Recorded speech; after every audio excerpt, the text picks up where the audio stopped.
और बहराइच हिंसा मामले में योगी सरकार के सख्त एक्शन का असर ग्राउंड पर भी दिखने लगा है। जो प्रभावित इलाके हैं वहां पर जो हालात हैं वो सामान्य होते जा रहे हैं। आरोपियों पर कानूनी शिकंजा भी कसा जा रहा है। एक रिपोर्ट इसी से जुड़ी आपको दिखाते हैं।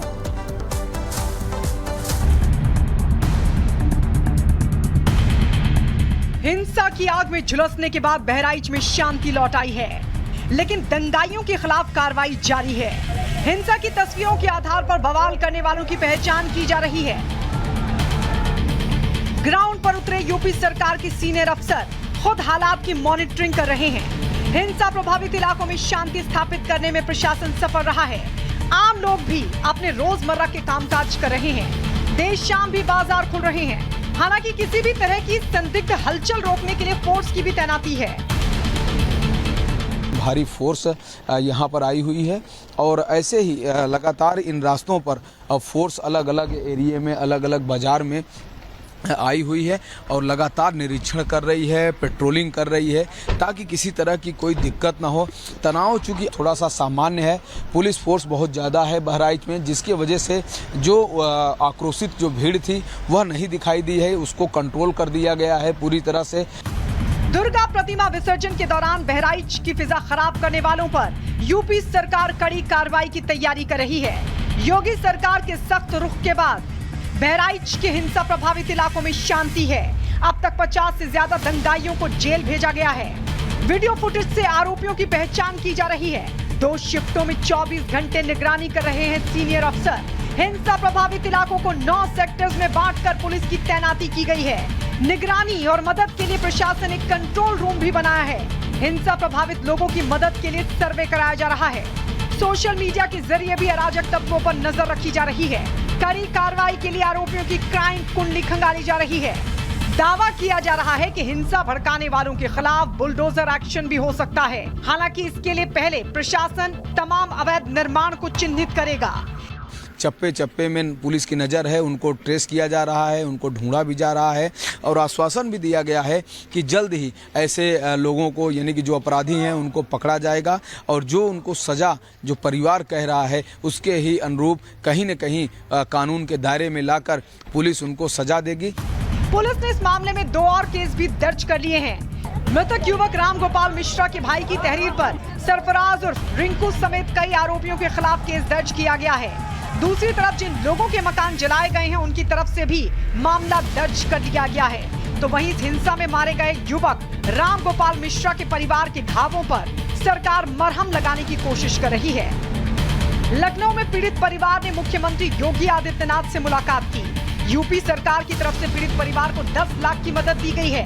परिवार को मुख्यमंत्री आवास व शौचालय का स्वीकृति पत्र भी दिया गया है। मृतक की पत्नी को नौकरी देने का भी भरोसा दिया गया है।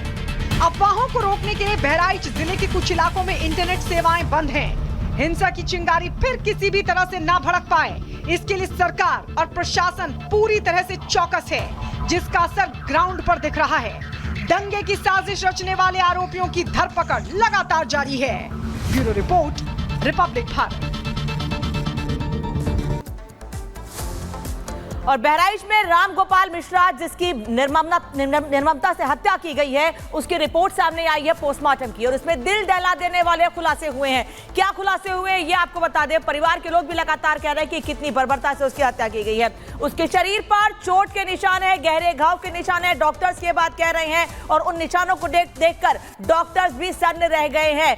कई चोट के निशान उसके शरीर पर हैं और उसके परिवार के लोग भी ये बता रहे हैं कि उसके पैर के उंगलियों के निशान, जो नाखून थे, उसको भी खींच कर निकाला गया था। उसकी पत्नी ये बात बताते बताते रो पड़ती है और अब डॉक्टर्स भी उसकी रिपोर्ट देखकर सन्न रह गए हैं। 3 डॉक्टरों के पैनल ने कई घंटों तक रामगोपाल मिश्रा के शव का पोस्टमार्टम किया, जिसके बाद यह रिपोर्ट सामने आई है। रामगोपाल के शरीर पर आधा दर्जन गोलियों के निशान मिले हैं। यही वजह है कि गांव के लोग ये दावा कर रहे थे कि 22 गोलियां मारी गई हैं, जिसमें से 11 से 12 गोलियां लगी हैं और डॉक्टर्स भी कह रहे हैं कि आधा दर्जन गोलियों के निशान उसके शरीर पर है। उसने सीने और पेट तक में 30 से 36 इंच तक गोलियां लगी हुई हैं। बता दें आपको कि 30 से 36 गोलियों के छर्रे बताए जा रहे हैं लगे हुए हैं। तो ये स्थिति है और इसी को लेकर जब उसके शव को गांव के लोगों ने देखा, यही वजह है कि उनकी नाराजगी बढ़ी और उन्होंने आसपास के इलाकों में आगजनी की। हालांकि पुलिस ये कह रही है कि वो लोग जिन लोगों ने आगजनी की उनके खिलाफ कार्रवाई की तैयारी है। बेहद नजदीक से कई राउंड गोलियां उसको मारी गई थी। रामगोपाल मिश्रा को बेहद करीब से कई गोलियां मारी गई थी। माथे और गले पर भी खून और घाव बताए जा रहे हैं। गहरा घाव है उसके माथे पर, यानी सिर्फ गोलियों से ही हमला नहीं किया गया है बल्कि कुछ हथियारों से भी उस पर वार किया गया है। उसके पैर की उंगलियों के नाखून तक खींचे गए हैं और परिवार के लोग ये बताते हुए रो पड़ते हैं कि कितने निर्ममता से उसकी हत्या की गई है। जब उन्होंने उसके शव को देखा तो वो समझ नहीं पा रहे थे कि आखिर कहां पर सबसे ज्यादा नुकसान हुआ है। और डॉक्टर्स भी ये बात कह रहे हैं कि उसके शव को देखकर, उसके पोस्टमार्टम रिपोर्ट को देखकर डॉक्टर्स भी सन्न रह गए। हमले में मारे गए रामगोपाल की उम्र महज 22 साल थी, जिसकी अब से कुछ महीनों पहले शादी हुई थी। और यूपी में माफिया और बदमाशों के आतंक का अंत हो रखा है। इसी सिलसिले में एक बार फिर से योगी की पुलिस ने बदमाशों पर कहर बरपाया है। प्रयागराज, गाजियाबाद और प्रतापगढ़ में पुलिस का सामना बदमाशों से हो गया। ये सारे बदमाश पुलिस की गोली लगने से घायल हो गए, जिन्हें गिरफ्तार अब कर लिया गया है।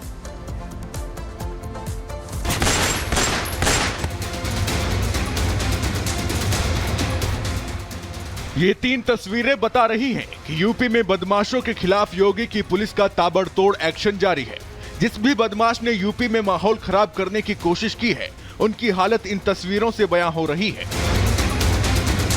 प्रयागराज, गाजियाबाद और प्रतापगढ़ में बदमाशों पर योगी की पुलिस का कहर टूटा है। पुलिस ने प्रयागराज के इस आरोपी को एनकाउंटर के बाद गिरफ्तार किया है। 4 अक्टूबर को इसने नाबालिग लड़की के साथ रेप किया था, साथ ही लड़की की हत्या कर दी थी। लड़की की लाश खेत में पड़ी मिली थी। तभी से पुलिस इस बदमाश की तलाश कर रही थी। पुलिस को खबर मिली थी कि हाईवे के पास आरोपी दिखा है। इसके बाद पुलिस मौके पर पहुंची। खुद को घिरा हुआ देख मुकेश ने पुलिस वालों पर फायरिंग कर दी और वहां से भागने लगा। जवाबी कार्रवाई में इसके पैर में गोली लगी है। उसके द्वारा तमंचे से पुलिस टीम पे फायर किया गया। जवाबी कार्रवाई में पुलिस द्वारा भी फायर किया गया, जहां पर उसके टांग में गोली लगी। उक्त अभियुक्त को गिरफ्तार कर जेल भेजा जाएगा तथा कठोर से कठोर विधिक कार्रवाई सुनिश्चित की जाएगी। गाजियाबाद में भी पुलिस की एक शातिर लुटेरे से मुठभेड़ हो गई। मुठभेड़ के दौरान लुटेरे के पैर में गोली लगी है। ये बदमाश आए दिन लूट स्नैचिंग की वारदातों को अंजाम देता था। के बाएं पैर में गोली लगी है तथा इसे तत्काल ही निकटस्थ हॉस्पिटल में एडमिट कराया गया, जहां ये उपचाराधीन है। पूछताछ में इसने अपना नाम विशाल पुत्र प्रेमचंद बताया है तथा इसका पूर्व का भी आपराधिक इतिहास रहा है। इसके कब्जे से एक अवैध तमंचा, कुछ कारतूस तथा सोने की एक डली बरामद हुई है।